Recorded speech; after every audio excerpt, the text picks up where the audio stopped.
Pope Francis has made a plea for peace between Israel and the Palestinians during a visit to Bethlehem on the second leg of this three-day Middle East tour.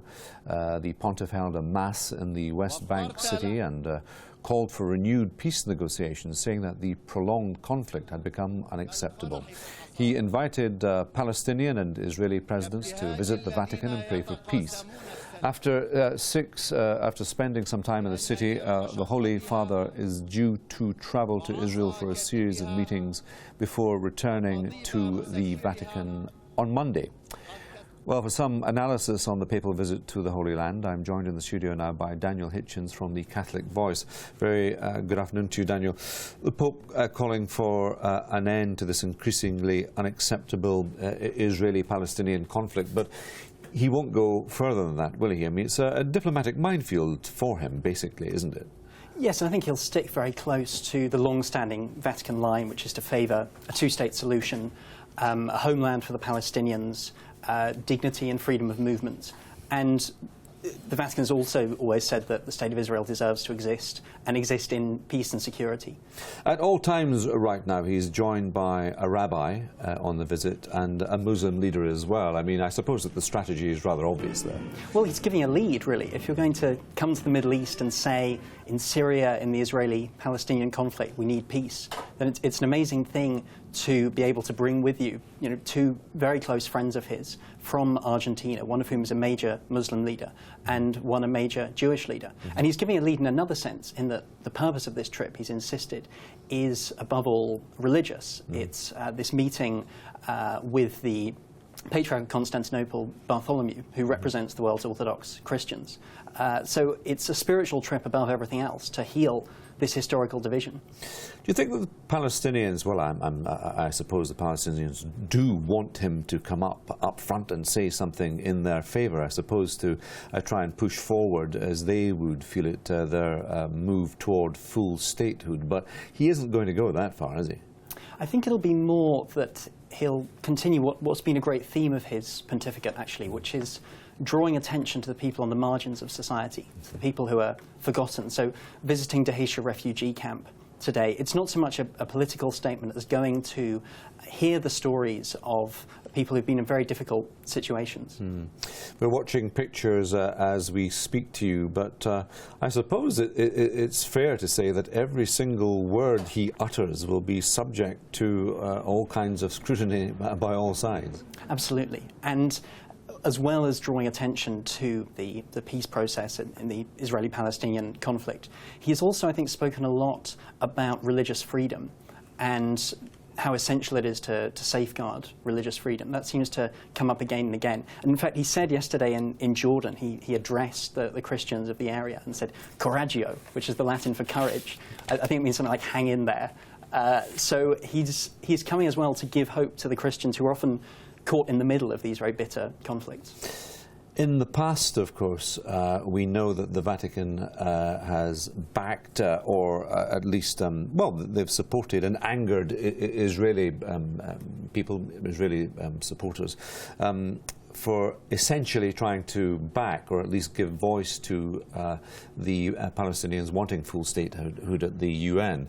But as I'm suggesting, that won't go any further forward than this, will it? Well, I think a balance has been struck between, pointing out that the State of Israel has a right to exist. And in keeping with that, Francis will be visiting the grave of Theodore Herzl tomorrow and laying a wreath. What he's more coming to do, I think, is to give a lead. And, for instance, this invitation to Presidents Abbas and Perez to come and pray together at the Vatican, that's maybe something that would be difficult for one of them to make the first move, but he has. A lot of trouble, well, there's been trouble over the past couple of days or so that there's right-wingers in Israel, obviously, very unhappy with the Pope's visit, but the number of right-wingers is very small, isn't it? I mean, that is going nowhere either, because I think that the police went to them. They were scrawling on walls and all the rest of it. It only got that far. But they launched a preemptive strike, and that's completely gone by the wayside now. Yeah, it seems to be a very small minority, and they've been condemned by the Israeli government. And I think Francis will set the tone by, as you say, journeying with a rabbi and a Muslim leader to show the way to reconciliation. I think that's what this weekend will be about. And also this meeting with Bartholomew, which is tremendously significant, this story of the two biggest Christian communions coming together on speaking terms, as they have in the last 50 years. So ostensibly the reason is to try and heal the rift between these two churches, but can it be done? I mean, is that something that arises out of this? It's a long-term project, but it makes a huge difference, I think, these signals which leaders give. And, for instance, Patriarch Bartholomew sent a tweet to Pope Francis this morning saying, you know, I look forward to meeting you, my brother. Now, that sort of thing doesn't heal complex theological issues or long-standing historical disagreements, but it can do a lot to set them in motion. And this is one of the most human, inverted commas, popes we've ever seen. He does seem to have this extraordinary personal touch to be able to bring together lots of people. And, for example, in reaching out to Muslims, it was one of the first things he did that Holy Thursday, those images of him washing the feet of two Muslim women. He does have this ability to touch people's hearts. And it goes beyond that as well. I mean, the King of Jordan said yesterday, you've become a moral conscience for the world. And I don't think he was just being polite. I think there is this sense of personal authority, moral authority about Francis that he brings to the Holy Land. I think we're going to see live pictures. Daniel, here we are, the Pope's motorcade actually leaving. He's going now to visit some refugee camps. And I think that over the next couple of hours or so we're going to hear him speaking again. But all of this is of great interest, this moving forward all the time. Is it wise for him to be travelling in what are, well, the cavalcade here? They're not bulletproof cars, are they? No, it's part of his openness. I think he's saying he wants to be with the people, he wants to meet people. I mean, he's just been having lunch with some of the poorest families in Bethlehem, hearing their stories and talking to them. And we were just talking about his personal touch. It's very much part of that he doesn't want to be seen closed in behind bulletproof walls, but out there meeting people. This looks to be, on the face of it, as far as we can determine right now, quite a successful trip then in the general scheme of things. Yeah, he's had a lot to do, and as you say, it's diplomatically very difficult.